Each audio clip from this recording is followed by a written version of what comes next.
از مشکلات افرادی که توی چوب پیچ میبندن اینه که چوب ترک میخوره. برای جلوگیری از این کار بهتره قبلش با یه متریالیست چوب رو سوراخ کنی. اینجوری خیلی راحت‌تر و سریع‌تر و بدون ترک خوردگی پیچ روی چوب میشینه. اینم یه نکته ریز و کاربردی. You can drive a screw with or without drilling a pilot hole first. A lot of it depends upon the type of screw you use and the project you're building.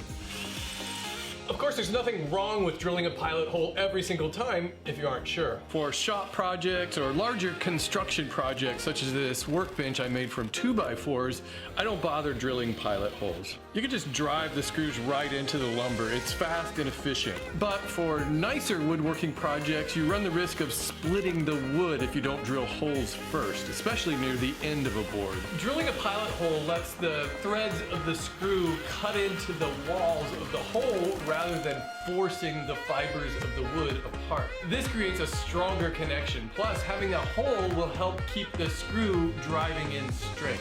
To drill a pilot hole, select a drill bit that's the same diameter as the shank of the screw that you're going to use. Press the side of the drill bit against your finger to keep it from wandering and slowly squeeze the trigger to get it started. After you've drilled deep enough, keep the bit spinning as you back it out.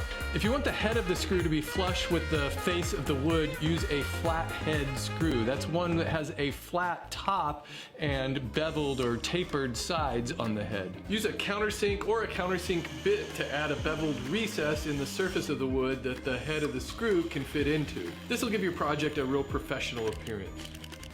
I like to drive screws using an impact driver. You could also use a drill, or if you really like twisting stuff by hand, you could use a regular old screwdriver. Set the point of the screw into the hole, holding it as perpendicular as you can with your fingertips and slowly pull the trigger to twist it in.